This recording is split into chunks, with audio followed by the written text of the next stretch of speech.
아멘. 우리 주 예수 그리스도의 은혜와 평강이 오늘 맥주 감사 주일 오후 예배 주님 앞에 나오신 여러분들 가운데 함께 하시기를 간절히 축원하고 축복합니다. 우리 옆에 계신 분들과 함께 인사하겠습니다. 늘 감사한 삶을 삽시다. 인사하겠습니다. 늘 감사한 삶을 사시는 여러분들 되시길 바랍니다. 할렐루야. 오교구 찬양 감사드립니다.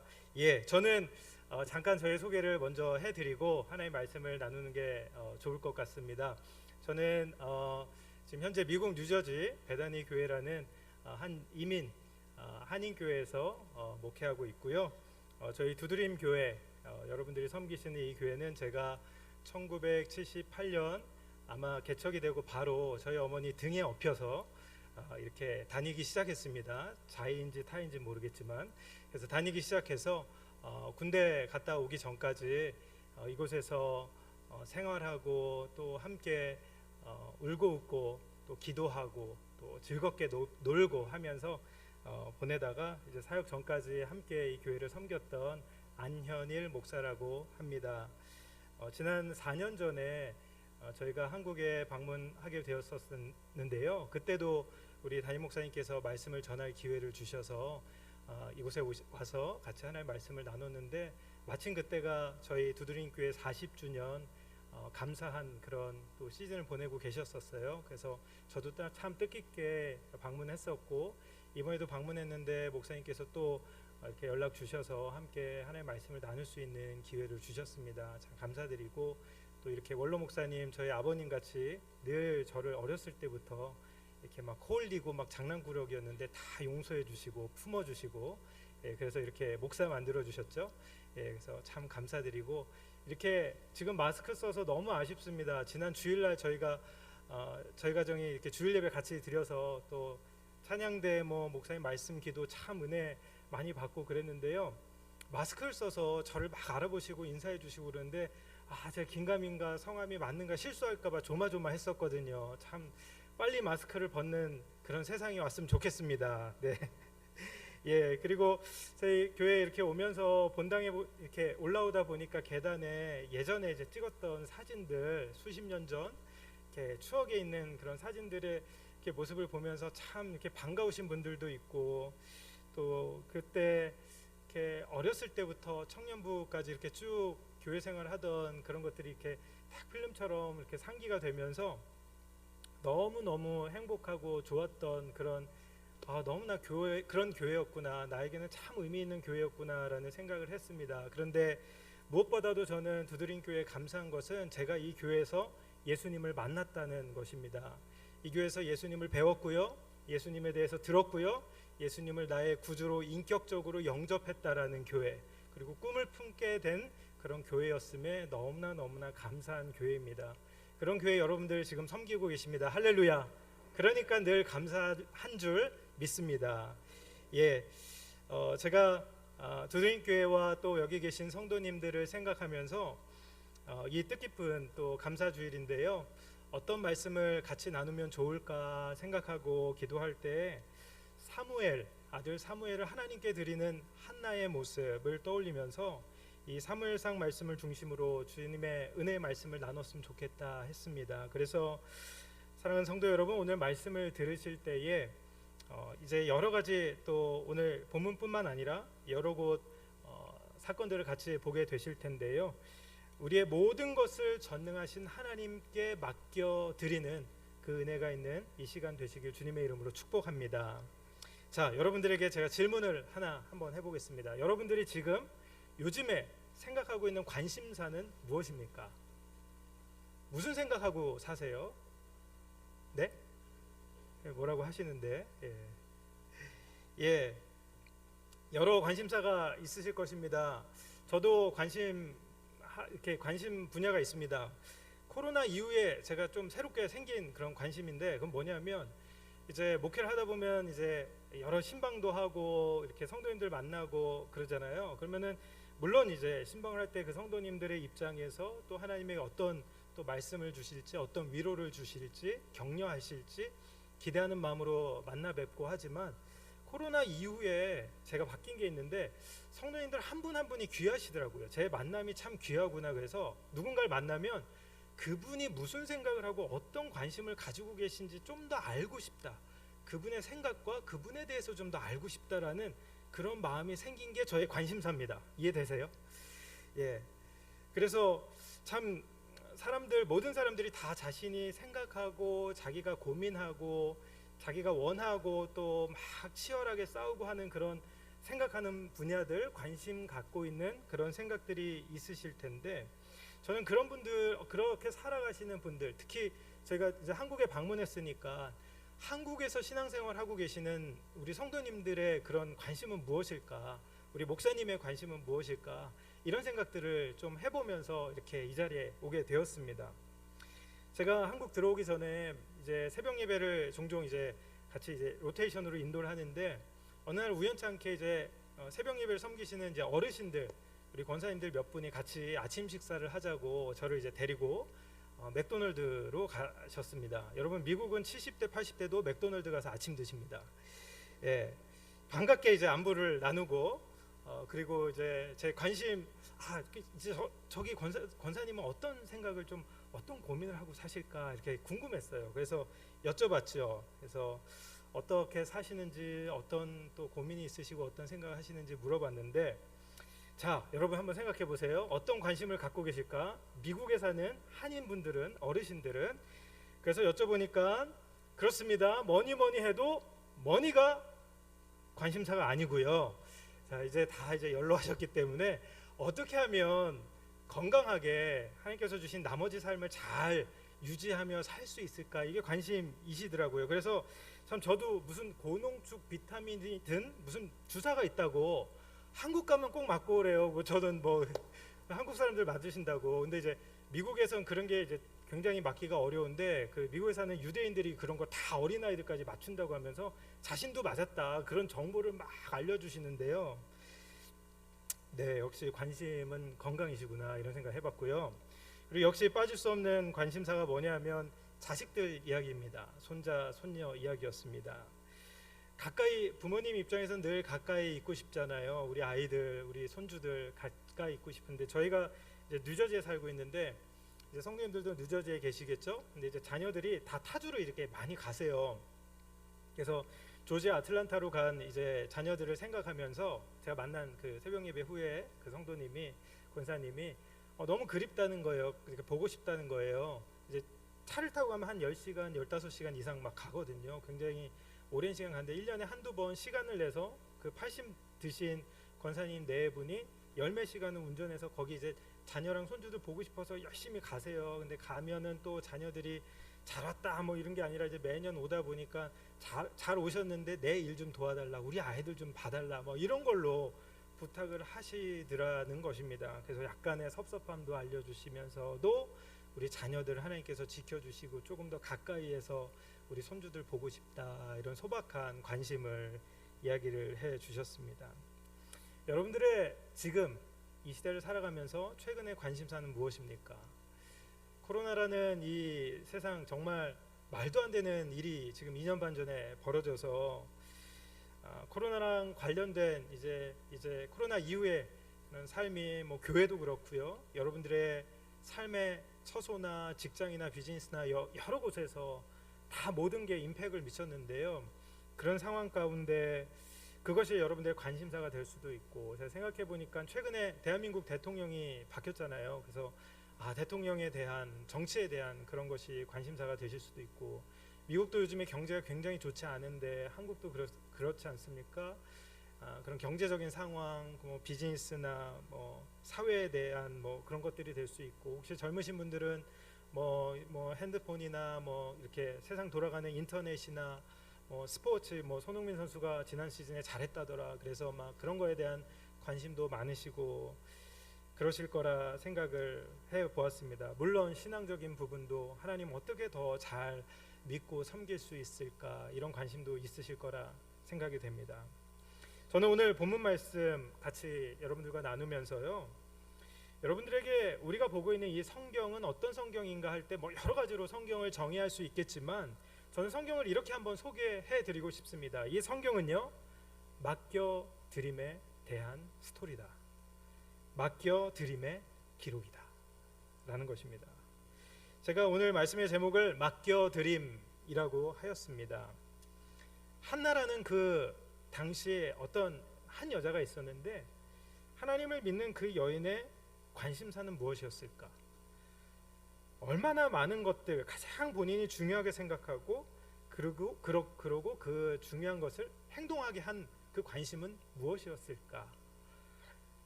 저는 이 질문을 가지고 오늘 본문의 말씀, 그리고 맡겨드림의, 성경은 맡겨드림의 기록이다 했는데 성경에 여러 곳 맡겨드림이 나와 있는 곳들을 좀 살펴보면서 하나님의 은혜를 같이 나누고자 합니다. 오늘 본문에 보시면 한나라는 여인이 나오고 남편의 이름은 엘가나였습니다. 자녀가 없었습니다. 자녀가 없어서 그 다른 부인이 있었는데 그 부인에게는 자녀가 있었어요. 그래서 굉장히 구박을 받습니다. 구박과 멸시를 당하면서 기업 물을 자를 내지 못하는 아픔과 상처 가운데 있었던 한 여인이었습니다. 그 한나가 하나님 앞에 간절히 구하고 결단하고 기도를 합니다. 어떻게 기도합니까? 여기에 이제 한나가 마음에 두고 있는 관심사가 나오는데요. 그녀가 드리고 있는 간구의 기도의 내용에 그것을 우리가 볼 수 있겠습니다. 이렇게 기도를 하죠. 주님, 아들을 주십시오. 아들을 주시면 주님께 하나님께 드리겠습니다. 이렇게 기도를 합니다. 그렇습니다. 우리 선하신 주님은 그 간절한 기도를 들으시고 응답해 주십니다. 그리고 아들을 주십니다. 그 선하신 주님이 지금 저희들이 믿고 있는 그 하나님이신데요, 그 하나님이 여러분들의 간절한 기도를 듣고 응답하시는 줄 믿으시길 바랍니다. 자, 그런데 여기에 한나가 지금 여기서 이제 제가 보고 싶은 것은 한나가 하나님 아들을 주십시오 할 때 정말 하나님께서 응답해 주셔서 아들을 주셨잖아요. 근데 한나의 두 번째 기도예요. 하나님 아들을 주십시오. 그러면 그 아들을 하나님께 드리겠습니다. 바로 이것입니다. 이것이 우리랑 조금 차이가 있는 것 같아요. 하나님 앞에 응답하심에 감사하면서 저의 삶을 좀 되돌아봐도요, 우리가 늘 하나님께 기도는 하잖아요. 뭐 때때로 무시로 기도하고 작정해서도 기도하고 하지만 기도하고 나면 하나님께서 응답을 주십니다. 알게도 주시고 모르게도 주시고 이런저런 방법으로 하나님께서 기적같은 응답을 주셨을 때에 응답 받으면 아유 주님 감사합니다 하고 입을 닦는다는 것입니다. 먹고 땡이라는 것이죠. 한나의 두 번째 기도를 기억해 보시길 바랍니다. 우리와 정말 다른 것 같아요. 자신의 그 소중한 아들, 기도에서 하나님께서 허락해 주신 그 아들을, 사무엘을요, 다시 하나님 앞에 맡겨드리는 모습이 여기에 나오는 것입니다. 오늘 본문 말씀 1장 26절 이하의 말씀을 제가 잠깐 다시 한번 읽겠습니다. 한번 말씀을 보시죠. 26절입니다. 한나가 가로되 나의 주여 당신의 사심으로 맹세하나이다. 나는 여기서 나의 주 당신 곁에 서서 여호와께 기도하던 여자라. 이 아이를 위하여 내가 기도하였더니 여호와께서 나의 구하여 기도한 바를 허락하신지라. 그러므로 나도 그를 여호와께 드리되 그의 평생을 여호와께 드리나이다 하고 그 아이는 거기서 여호와께 경배하니라. 할렐루야. 여러분 28절에 보면 드린다라는 표현이 두 번에 걸쳐서 나오는 거 보실 수 있으세요? 나도 그를 여호와께 드리되, 그럼 되는데 그의 평생을 여호와께 드리나이다. 두 번이나 반복하면서 하나님 앞에 내가 드립니다 라는 표현이 있고 그 자리에 드려진 아이가 여호와께 경배하는 모습으로 오늘 본문의 말씀이 마무리되고 있다는 것입니다. 이 말씀을 보면 한나의 관심을 우리가 알 수 있는데요, 한나의 관심은 아들을 얻는 것에서 끝나지 않았다라는 것입니다. 아들을 구하여서 아들을 받는 것에서 끝나지 않았습니다. 만일 그것이 그녀의 궁극적인 관심사였다면 아들을 주셨을 때 받은 아들을 하나님 앞에 맡겨드리지 않았을 것입니다. 주셨는데 왜 드려요? 하나님은 나 쓰라고 주셨는데요. 그 귀하게 얻은 아들 말이죠. 하지만 그녀의 진짜 관심을 오늘 성경은 우리에게 보여주십니다. 하나님께 맡겨드림. 이것이 한나의 관심사였다라는 것입니다. 여러분들은 지금 어떤 생각을 하고 사십니까? 자, 지금부터 제가 맡겨드림의 성경은 스토리다, 기록이다라고 했는데 성경 몇 구절을 제가 잠깐 같이 나누면서 또 한번 찾아봤으면 좋겠는데요.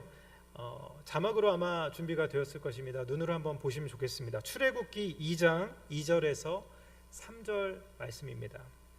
그 여자가 잉태하여 아들을 낳아 그 준수함을 보고 그를 석 달을 숨겼더니 더 섬길 수 없이 되매 그를 위하여 갈대 상자를 가져다가 역청과 나무 진을 칠하고 아이를 거기 담아 하숫과 갈대 사이에 두고. 자, 여러분 잘 아는 메시지죠, 말씀이죠. 이 비극적인 엄청난 상황이었습니다. 바로 왕의 명령으로 남자아이들이 태어나면 나일강에 다 던져버리라고, 갖다 버리라는 것입니다. 그 생명들을요. 그 상황 가운데 한 갓난아이의 엄마인 요게벳이라는 여인이 있었습니다. 한번 그 여인의 마음을 한번 헤아려 보십시오. 아이가 하루 이틀 자라면서 울음소리가 커지고 이 숨길 수가 없게 된 것입니다. 어떻게 해서든지 아이를 숨기고 이렇게 좀 감추고 좀 살려보려고 했는데 왕의 명령이기 때문에 아이를 나일강가에 던져서 죽여야 되는 불상사가, 비극적인 상황에 처해져 있는 상황 가운데 결국에 그녀가 생각해낸 것이 무엇인지 아세요? 갈대를 모읍니다. 모으고 모아서 그 갈대에 역청을 발라서 한 솔 한 솔 있습니다. 그래서 갈대로 상자를 만듭니다. 이 여인의 마음을 한번 헤아려 보십시오. 이 여인이 생각하고 관심을 두고 있는 것을 생각해 보시길 바랍니다. 자신의 그 귀한 생명 아들을 그 갈대 상자에 내려놓고 그 상자를 들고 나일 강가로 걸어가고 있는 그녀의 모습을 생각해 보십시오. 그리고 그 모세를 강가에 내려놓으며 마지막 그 아이의 모습이다 라고 생각하면서 그 요게벳 그녀 마음 중심에 어떤 마음이 있었을까 라고 할 때 저는 이것을 이렇게 표현하고 싶습니다. 그 아이를 주님께 맡겨드림이라고요. 룻기 1장 말씀입니다. 룻기 1장 16절 17절 말씀을 보시면요, 룻이 이르되 내게 어머니를 떠나며 어머니를 따르지 말고 돌아가라 강권하지 마옵소서. 어머니께서 가시는 곳에 나도 가고 어머니께서 머무시는 곳에서 나도 머물겠나이다. 어머니의 백성이 나의 백성이 되고 어머니의 하나님이 나의 하나님이 되시리니 어머니께서 죽으시는 곳에서 나도 죽어 거기 묻힐 것이라. 만일 내가 죽는 일 외에 어머니를 떠나면 여호와께서 내게 벌을 내리시고 더 내리시기를 원하나이다 하는지라. 아멘. 자, 이 룻기 1장 말씀은 성경의 말도 안 되는 장면 중에 하나입니다. 왜 말이 안 되냐면 시어머니를 따라가겠다는 거예요, 며느리가. 그것도 이방 사람입니다. 다른 민족의 사람인데요. 어머님은 너의 남편이 죽었으니 야, 너 새 삶을 찾아라 하면서 너의 어머니로 가라, 너의 백성에게로 가라라고 계속 밀어냅니다. 너 자유라고. 그런데 굳이 기어코 안 가겠다고 시어머니 꽉 붙잡고 놔주지 않는 거예요, 이 룻이라는 여인이요. 이 표현을요, 자신의 삶을 시어머니께 맡겨드림이다라고 표현을 할 수 있겠습니다. 그렇죠? 그런데 여기에 더 중요한 힌트가 하나 있습니다. 그것은 뭐냐면 어머니의 하나님이, 자, 이 말씀해 보시면 16절 뒷부분에 나오죠. 어머니의 하나님이 나의 하나님이 되시리니 라는 표현입니다. 즉 우리가 볼 때 이 시어머니를 붙잡고 따라가고자 하는 룻의 모습이 보이지만요, 사실은 룻에게는 어머니의 하나님이 이제는 어머니의 하나님뿐만 아니라 그 하나님이 나의 하나님이 됐다라는 것입니다. 그러니까 나의 하나님 되신 그분께 나의 삶과 나의 미래를 완전히 맡겨드림이라는 뜻입니다. 핸디캡이 많았습니다. 말도 안 통했을 것이고 과부였고 상처였고, 시어머니도 과부였고, 새로운 나라에 가는, 처음 가는 나라에 이제 가야 되잖아요. 그것에 대한 과부가 된 아무것도 없는 시어머니만 따라가는 그 나오미, 그 어머니를 따라가는 그 룻의 모습. 그럼에도 불구하고 상관이 없더라고요. 나의 하나님 여호와 나의 주님께 내 인생을 맡겨드립니다. 이 모습이 룻을 통해서 우리가 볼 수 있는 메시지라는 것입니다. 구약의 한 군데 더 보겠습니다. 여호수아 24장 15절에 보시면요, 만일 여호와를 섬기는 것이 너희에게 좋지 않게 보이거든 너희 조상들이 강 저쪽에서 섬기던 신들이든지 또는 너희가 거주하는 땅에 있는 아모리족 속의 신들이든지 너희가 섬길 자를 오늘 택하라. 오직 나와 내 집은 여호와를 섬기겠노라 하니. 할렐루야. 여호수아의 고백입니다. 여호수아가 가나안 땅을 점령하고 배분하고 이제 나이가 들어서 마지막 말을 온 회중과 백성들에게 할 때에 자기 자신과 자기 자신의 집, 가족을 어떻게 합니까? 하나님께 맡겨드립니다. 신약으로 가겠습니다. 신약에 보시면 누가복음 5장 27절 28절 말씀인데요, 그 후에 예수께서 나가사 레위라 하는 세리가 쇠관에 앉은 것을 보시고 나를 쫓으라 하시니 저가 모든 것을 버리고 일어나 쫓으니라 따르니라, 이렇게 돼 있네요. 자, 예수님이 제자를 부르시는 장면입니다. 예수님이 여기 레위라 하는 마태죠, 초면이었습니다. 그런데 주님께서 대뜸 그에게 나를 따라오라라고 부르시는 장면입니다. 자, 여러분이 한번 부름받은 사람의 입장에서 한번 생각을 해보시면 좋겠습니다. 그 사람도, 부름받은 사람도 직업이 있었습니다. 가족이 있었습니다. 비즈니스도 있었습니다. 우리와 똑같이 사는 사람이었다라는 것입니다. 그런데 여기 말씀해 보니 이 레위라 하는 세리, 이 마태, 세관원이라는 비즈니스 직업을 가지고 있는 사람이었는데 바로 직장 일터에 있었던 사람인데 예수님께서 그를 보시고 콜할 때, 부르실 때에 나를 따르라 하시니 어떻게 합니까? 모든 것을 버리고 일어나 따르니라 라고 되어 있습니다. 저는 이 메시지를 보면서 바로 이 제자된 마태, 레위의 모습을 보면서 나를 예수님께, 구원주 되신 그리스도께 완전히 맡겨드림에 대한 모습을 찾을 수 있었습니다. 다른 사람도 부르실 때 똑같습니다. 그 뒤에 이제 마가복음 1장 말씀을 쭉 보시면 16절에서 18절 또 19절 20절까지 우리 예수님께서 제자들을 부를 때 주님께서 하나하나 이름을 불러가면서 부를 때 시몬과 안드레가 어부였지만 자신의 그물을 버려두고 배를 버려두고 예수를 따르는 장면, 그 뒤에 보면 야고보와 그 형제 요한을 보시고 부르실 때 그물을 깃고 있었는데 아버지와 품꾼들을 뒤로 버려두고 예수를 따르니라 할 때 저는 이 모습을 보면서 예수님께 나 자신을, 내 인생을, 내 잡을 완전히 맡겨드림에 대한 기록이구나라는 것을 찾을 수 있었습니다. 자신의 인생을, 미래를, 앞날을, 비전을, 모든 것을 맡겨드리는 모습이라는 것입니다. 저는 바로 이 맡겨드림의 메시지를 저의 모교회인 두드림교회를 섬기시는 모든 분들께 꼭 나누고 싶었습니다. 코로나 때문에 힘드시죠? 불안하시죠? 미국이든 전쟁통에 있는 유럽이든 한국이든 어디든지 지금 이 시대는 너무나 많은 것들이 변하고 너무나 많은 불확실성, 그러니까 안정감이 없어지는 시대가 아닌가 생각을 해보게 됩니다. 인플레이션, 경제적인 것도 불안하고 점점 나빠지고, 그리고 날씨는 왜 이렇게 덥습니까? 이렇게 한국에 오는데 왜 이렇게 덥죠? 참, 되는 일은 없고 답답하고.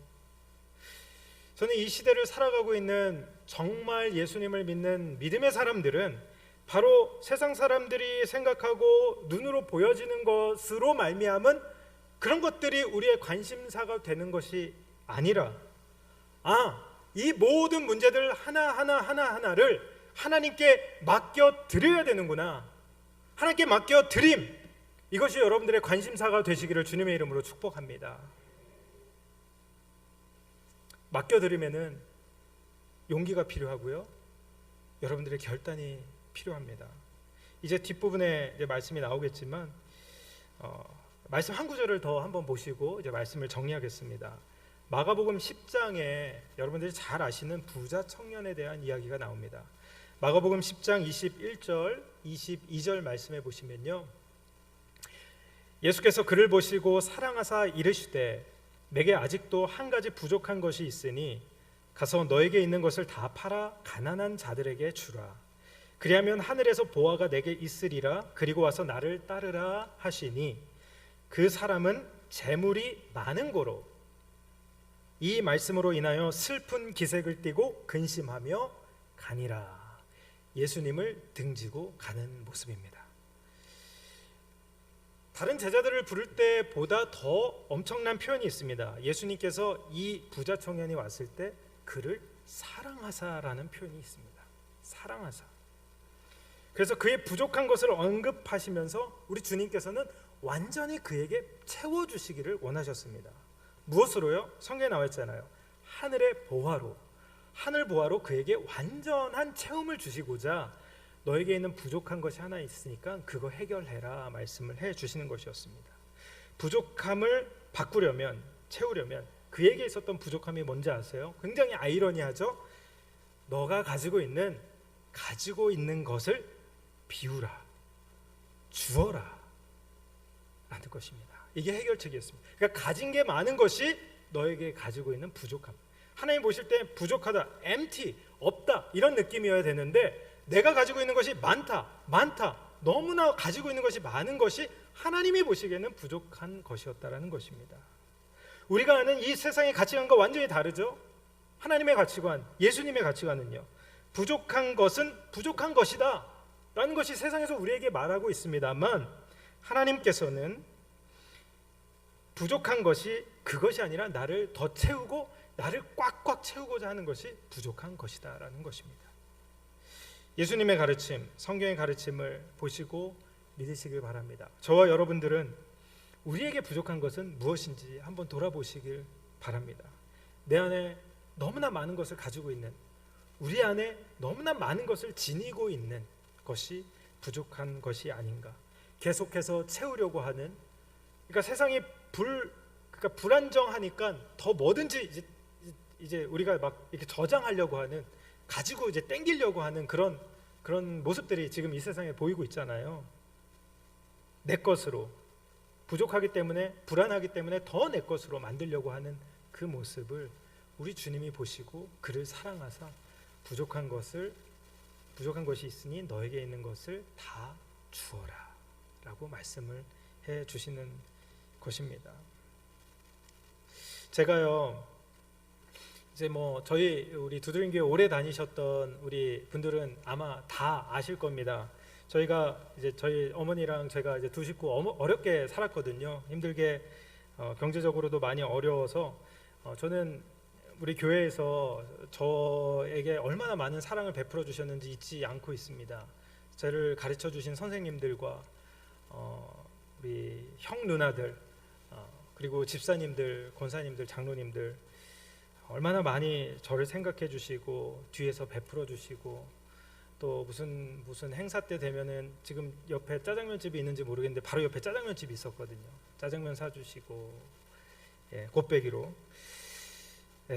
그런데요, 제가 우리 교회를 섬기면서 제가 이렇게 도움을 많이 받다 보니까 어느샌가 저에게 부족한 것이 있는데, 뭐냐면 이렇게 받는 거에 익숙한 거예요. 내가 어렵잖아, 나 가난하잖아. 그러니까 이게 자연스럽게, 그러니까 형한테 사달라고 하는 게 자연스러워지고, 왜 선배님이 사주는 게 왜 안 사주는 거야? 막 누나가 왜 안 사줘? 막 이런 모습들이 저에게 이렇게 막 나타나는 것을 보게 되었습니다. 얻어먹는데 어느샌가 익숙해지고, 또 없다 보니까 제가 물질을 쓰는데, 나누는데, 베푸는데 인색해지고, 우리 주님께서는 저를 그것을 아주 정확하게 보게 하셨어요. 두드림 교회를 떠나서 여러 교회를 사역하고 또 미국에서 목회하고 공부하고 하면서 하나님께서 저의 부족한 것을 완전히 보게 하시고, 하나님께서 지금도 저를 바꾸고 또 바꾸어 가시는 것을 경험하게 됩니다. 물론 지금도 부목사로서 제가 이민교회를 섬기고 있는데요, 그래서 넉넉하지는 않지만 이 부자 청년, 마가복음 10장에 나온 지금 예수님이 너무나 사랑한 그 청년, 그 부족한 것을 채워주고 싶으셔서, 완전히 채워주고 싶으셔서 하늘 보좌로 넣어주고 싶으셨는데 또 부족한 것이 바로 그것이니까 너에게 있는 것을 나누라고, 좀 꺼내서 비우라고 말씀을 해주시는데, 하나님께서 이 말씀을 저에게도 계속 주시는 거예요. 부목사의 형편인데도 불구하고. 그래서 채우려고 하는 것이 아니라 나눠주는 것. 이 나눠주는 것이, 나눠줄 때 내 빈자를 하나님께서 하늘 보화로 채워주시는구나. 이것을 하나님께서 계속 저에게 말씀하신다, 저는 생각이 됩니다. 오늘 말씀을 마무리하면서 다윗 이야기로 마무리하고 싶습니다. 골리앗이라는 엄청난 거인 장수 앞에서 주눅 들고 낙담하고 두려워하고 있는 이스라엘, 그 전쟁터 앞에 그 상황 가운데 사무엘상 17장 32절에 보면 다윗이 사울에게 이렇게 말을 합니다. 다윗이 사울에게 말하되 그로 말미암아, 골리앗이죠, 사람이 낙담하지 말 것이라 주의 종이 가서 저 블레셋 사람과 싸우리이다 하니, 34절 보시면 다윗이 사울에게 말하되 주의 종이 아버지의 양을 지킬 때에 사자나 곰이 와서 양떼에서 새끼를 물어가면 내가 따라가서 그것을 치고 그 입에서 새끼를 건져내었고, 그것이 일어나 나를 해하고자 하면 내가 그 수염을 잡고 그것을 쳐 죽였나이다. 주의 종이 사자와 곰도 쳤은즉 살아계시는 하나님의 군대를 모욕한 이 할례 받지 않은 블레셋 사람이리이까 그가 그 짐승의 하나와 같이 되리이다. 37절입니다. 또 다윗이 이르되 여호와께서 나를 사자의 발톱과 곰의 발톱에서 건져내셨은즉 나를 이 블레셋 사람의 손에서도 건져내시리이다. 사울이 다윗에게 이르되 가라, 여호와께서 너와 함께 계시기를 원하노라. 아멘. 여러분, 이 말씀을 보시면서 어떤 마음이 드세요? 설명이 필요 없어요. 여호와 하나님께 맡겨드림.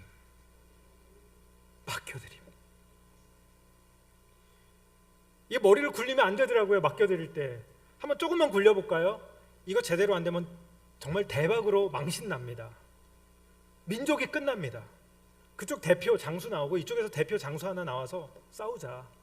그리고 노예가 된다. 나라가 끝난다. 지금 이런 상황입니다. 나 하나만 잘못되거나 나 하나만 죽으면 끝.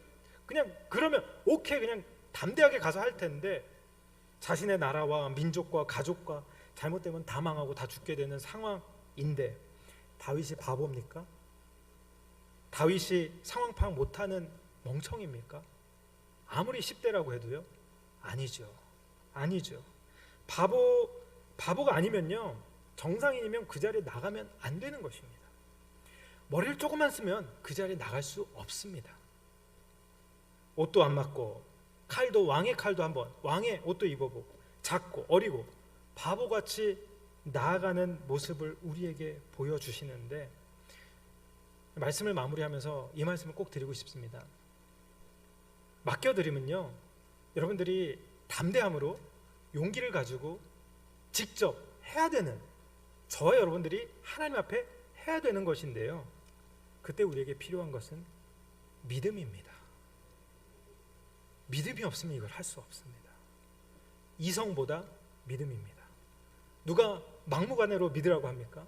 살아계신 하나님 우리를 찾아오시고 우리에게 예수 그리스도를 보내주셔서 그 예수님을 만나게 하시고, 그 예수님 때문에 우리가 새 사람이 되고 영생의 소망을 가지고 저 천국의 소망을 가지고 살 수 있게 우리 주님께서 해주시지 않으셨습니까? 이게 이성으로 설명이 됩니까? 삼위일체 하나님이 여러분들 말로 설명이 될까요?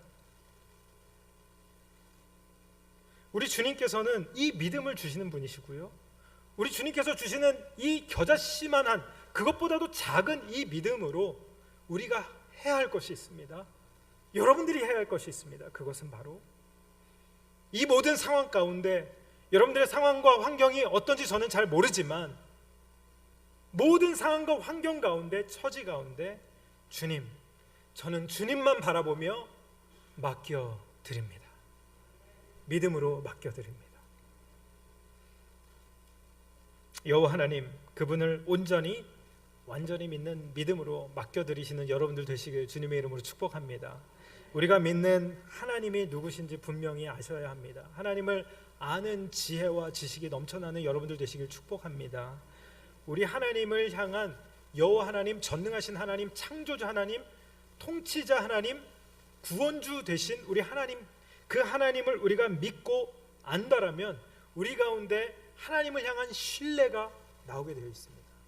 신실하신 하나님, 우리의 과거에 제가 고백했잖아요. 어렸을 때부터 이 교회를 통해서 신앙을 갖게 하시고 예수님을 알고 믿게 하시고 자라게 하시고 목사가 되게 하시고, 뭐 목사가 대수입니까? 여러분들은 어떠십니까? 여러분들의 자녀들은요? 하나님께서 각자의 소명에 따라서 세상으로 나가서 살게 하시고 하나님의 사명을 감당케 하시는데, 이 과거 역사하시고 지금도 역사하시고 앞으로도 일하실 그 하나님을 생각할 때 신실하신 하나님, 우리를 영원히 가장 좋은 길로, 선하신 길로 인도하실 하나님을 믿는 믿음이 있다라면 다윗처럼요, 여러분, 모세의 어머니처럼요, 룻처럼요, 사무엘을 하나님 앞에 맡겨드리는 한나처럼 말이죠. 하나님의 변함없으신, 하나님의 신실하신 헤세드의 사랑과 자비와 긍휼, 그 하나님을 온전히 신뢰하면서 예 주님, 제가 주님을 신뢰합니다, 그리고 주님 앞에 믿음으로 나아갑니다 하면서 여러분들의 세상적인 세속적인 관심과는, 그리고 여러분들의 생각과는 차원이 틀리신 그 높으신 하나님, 여러분들의 중심에, 여러분들의 관심이, 여러분들의 영이 그 하나님을 향하여 믿음으로 여러분들의 모든 것을 맡겨드리는 그 은혜가 있으시기를 주님의 이름으로 축복합니다. 우리 성령 하나님께서 여러분들과 그렇게 행하실 줄 믿고요, 우리 두드림 교회 가운데 또 하나님 앞에 맡겨드릴 때 이 교회를 정말 주님의 놀라운 길로 인도하여 주실 줄 믿습니다. 그 은혜가 넘치시기를 예수님의 이름으로 축원합니다. 아멘. 기도하겠습니다.